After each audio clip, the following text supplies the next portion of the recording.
नमस्कार। मैं doctor Vijay Singh Mavai, associate professor, राजकीय कन्या महाविद्यालय Sawai Madhopur, BA part second के प्रश्न पत्र द्वितीय में समाहित टॉपिक पृथ्वीराज चौहान की उपलब्धियां विषय पर आज आपसे अध्ययन करेंगे और सारी समस्याओं से अवगत कराएंगे। जैसा कि भारतीय जनमानस में चारण भाटों और कवियों ने वीर पुरुषों और महान सम्राटों के बारे में हमेशा से अपनी लेखनी को सहारा बनाया, उनकी उपलब्धियां गिनाने के लिए। इसी क्रम में आज पृथ्वीराज चौहान के विषय में हम अध्ययन करेंगे। पृथ्वीराज चौहान का जन्म इतिहास के लिए एक मुख्य धरोहर के रूप में माना जाता है। जो हमारे कवि इन वीरों की प्रशंसा में कहते थे कि माता जने तो पूत जन, या दाता या सूर, नहीं तोरी जो बांझड़ी, मत गवा जो नूर। इसी श्रृंखला में महान पुरुष पृथ्वीराज चौहान ने राजस्थान की धरती पर हिंदुत्व और भारतीय संस्कृति की रक्षा अपना सर्वस्व दांव पर लगा दिया था। तो ऐसे पृथ्वीराज चौहान का जन्म राजा सोमेश्वर और रानी कर्पूर देवी के यहाँ 1166 ईस्वी में हुआ था। पृथ्वीराज और उनके छोटे भाई हरिराज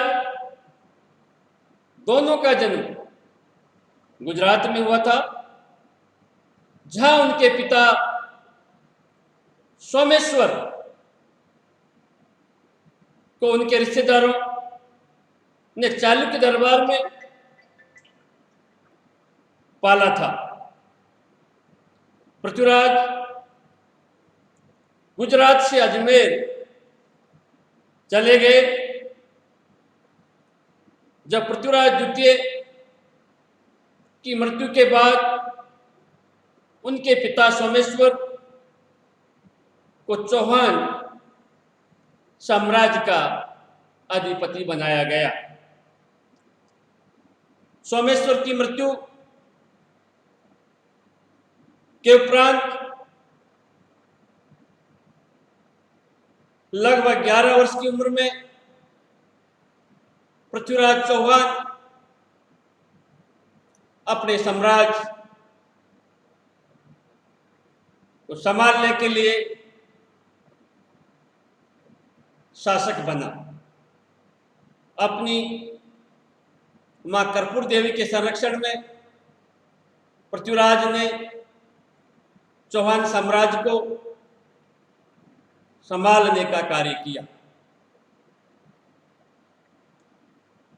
उन्होंने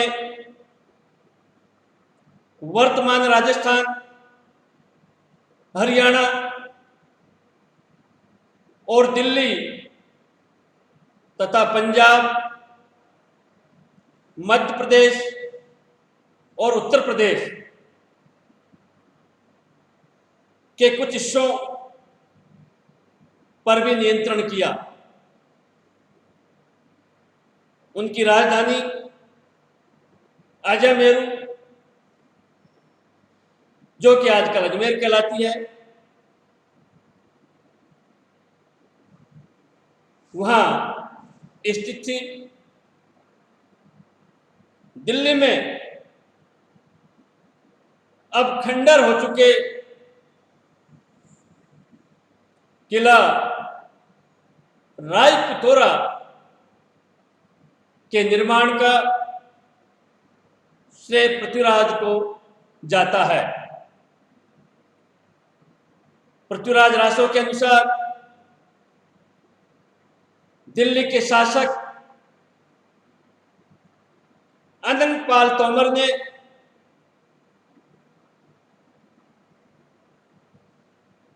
दिल्ली शहर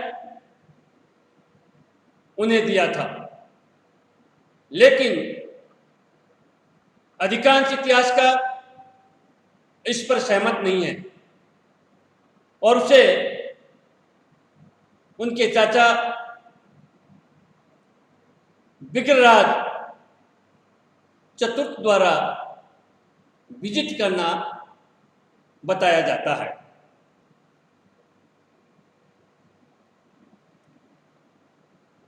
कालांतर में पृथ्वीराज चौहान अपनी शक्ति को बढ़ाते हुए हिंदुत्व और भारतीय संस्कृति की दिशा में कार्य करता रहा। इस समय उसका मुख्यमंत्री कदम्बास था, जो कि अत्यधिक विद्वान, कुशल व स्वामी भक्त था। पृथ्वीराज की प्रारंभिक विजयों का श्रेय इसी को जाता है। इस समय दूसरा प्रमुख व्यक्ति भूमनेमल था, जो कलचुरी का राजा था और पृथ्वीराज की माता ने इसे अपना सेनापति नियुक्त किया था। गद्दी पर बैठते समय पृथ्वीराज के सामने अनेक कठिनाइयां थी। पृथ्वीराज चौहान को बाहरी और आंतरिक दोनों ही शत्रुओं से लोहा लेना था।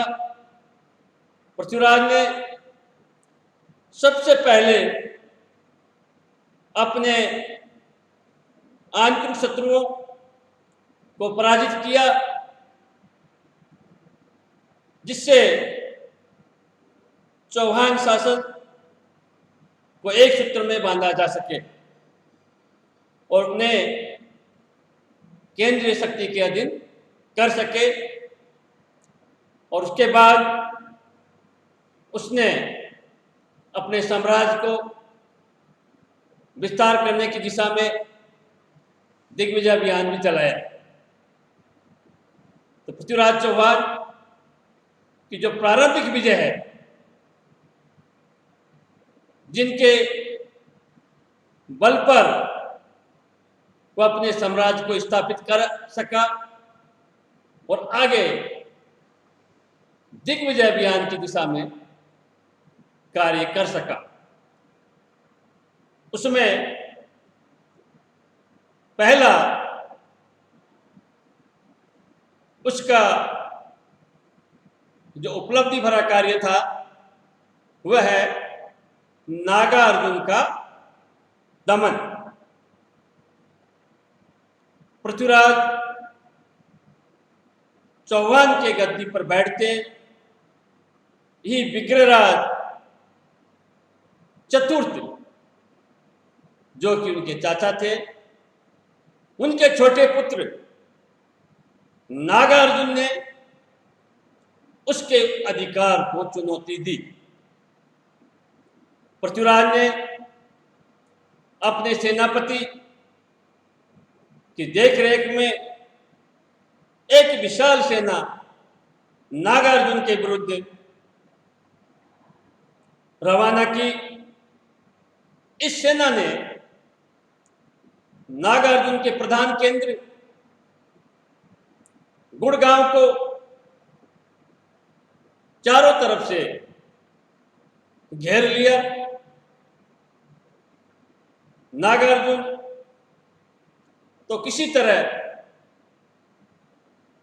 वहां से भाग निकलने में सफल रहा,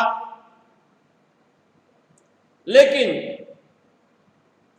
उनके परिवार के सदस्यों को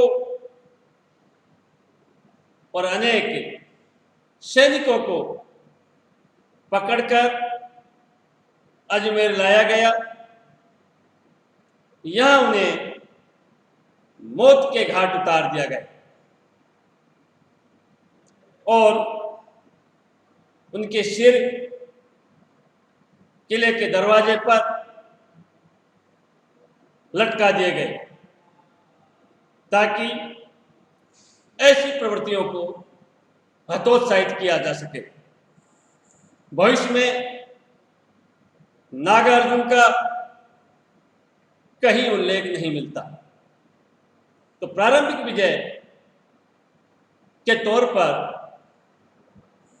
या उसके सामने जो चुनौतियां थी आंतरिक, उनमें नागार्जुन का दमन करके उन्होंने अपने साम्राज्य को निष्कंटक बनाने का प्रयास किया। और दूसरा जो उपलब्धि भरा कार्य पृथ्वीराज का था वह भंडारकों का दमन। विक्रराज चतुर्थ ने यद्यपि भंडारकों को पराजित कर दिया था, लेकिन अब ये वापस शक्तिशाली हो गए थे और पृथ्वीराज की अल्पवयस्कता का लाभ उठाकर उन्होंने विद्रोह कर दिया। डॉक्टर दशरथ शर्मा का मानना है कि संभवतः यह जाति कन्नौज और हर्षपुर के आसपास के क्षेत्रों में आबाद थी और संभवतः बयाना भी इनके अधिकार क्षेत्र में था। नागार्जुन के दमन के बाद पृथ्वीराज ने भंडारकों की तरफ ध्यान दिया और 1182 ईस्वी